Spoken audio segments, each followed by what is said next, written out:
सारे विरोधी मनोहर लाल ने रगड़ रगड़ के धोए, बुड्ढा चौटाला बैठ कूड़ में माथा पकड़ के रोए। वैसे तो ये एक और सुधार प्रोजेक्ट के डायरेक्टर रॉकी मित्तल का आने वाले चुनावों को लेकर आने वाला नया गाना है, लेकिन साथ ही रॉकी मित्तल द्वारा गाए गए ये बोल हुड्डा और ओपी चौटाला के लिए चेतावनी भी है। जी हाँ, प्रदेश भर में दौरा कर बिगड़ी व्यवस्थाओं का जायजा लेने पहुँचे रॉकी मित्तल विधानसभा चुनावों को लेकर विपक्षी दलों पर आक्रामक दिखाई दिए।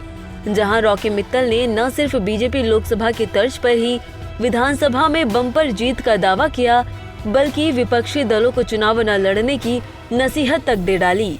रॉकी मित्तल ने विपक्षी दलों पर हमला बोलते हुए कहा कि कांग्रेस, जेजेपी और इनेलो को तो चुनाव ही नहीं लड़ना चाहिए, क्योंकि कोई उम्मीदवार अपनी जमानत तक नहीं बचा पाएगा। रॉकी मित्तल ने कहा कि विपक्षी दलों को चुनाव न लड़कर अपने परिवार को समय देना चाहिए। उपेंद्र हुड्डा तो हर बार ही कहता है कि मेरे को कोई सोनीपत हरा नहीं सकता, रोहतक नहीं हरा सकता। वो दिन भी दूर नहीं जब उसको विधानसभा में भी धूल छुटाएंगे। मैं उसकी कलोई भी देख के आऊंगा और मैं जल्दी डबवाड़ी भी देख के आऊंगा, इलाहाबाद भी देख के आऊंगा। वहाँ कुछ नहीं है करने के लिए। वो सिर्फ उन लोगों ने अपने लोगों का अपनी लड़ाई के लिए इस्तेमाल किया है और उन लोगों ने दंगे करवाए हैं। उनको जनता कभी माफ नहीं करेगी, कभी भूलेगी नहीं। वो सिर्फ दंगा ही है। हम लोगों ने मेरिट बेस पे नौकरियां दी हैं, हम लोगों ने ट्रेन तक पानी दिया है, भ्रष्टाचार खत्म किया है। उन लोगों ने गुंडे पैदा किए, फरोतीबाज पैदा किए, उन लोगों ने दंगई पैदा किए और भाई साहब कब्जेधारी पैदा किए हर की तरह। कि इन लोगों को जो विपक्षी पार्टी है, चाहे इनेलो है, जेजेपी है, कांग्रेस है, एनीथिंग कोई है, इन लोगों ने चुनाव ही नहीं लड़ना चाहिए। जो इनके प्रत्यक्ष चुनाव लड़ेंगे इनकी सबकी जमानत जब्त होगी। मैं चाहता हूँ इससे बेटर कोई काम धंधा कर लें, बच्चों की शादी कर लें, कोई मकान बना लें। भाई सिवाय बर्बादी के कुछ नहीं है। ये पैसा बर्बाद करेंगे क्योंकि 90 की 90 सीटें हम जीतने वाले हैं। यदि एक दो जीत भी गए इसकी वैल्यू भी कुछ नहीं है।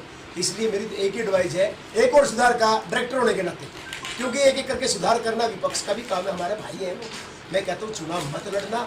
और जैसे सर्वसम्मति एमसी बन जाती है, सरपंच बन जाती है, मैं कहता हूँ 90 की 90 पे सर्वसम्मति से बीजेपी के कैंडिडेट घोषित कर देना चाहिए। आपको बता दें कि एक और सुधार प्रोजेक्ट के डायरेक्टर रॉकी मित्तल फतेहाबाद में पहुंचे थे। रॉकी मित्तल ने सफाई व्यवस्थाओं से लेकर पीने के पानी और नंदी शालाओं में जाकर गायों की हालत का जायजा लिया। जहां रॉकी मित्तल ने सफाई से लेकर पीने के पानी को लेकर कई खामियां निकाली। रॉकी मित्तल ने सभी खामियों को जल्द ही दूर करने के निर्देश भी दिए। फतेहाबाद से रमेश भट्ट, पंजाब केसरी टीवी। सारे विरोधी मनोहर लाल ने रगड़ रगड़ के धोए, बुड्ढा चौटाला बैठ कूड़ में माथा पकड़ के रोए।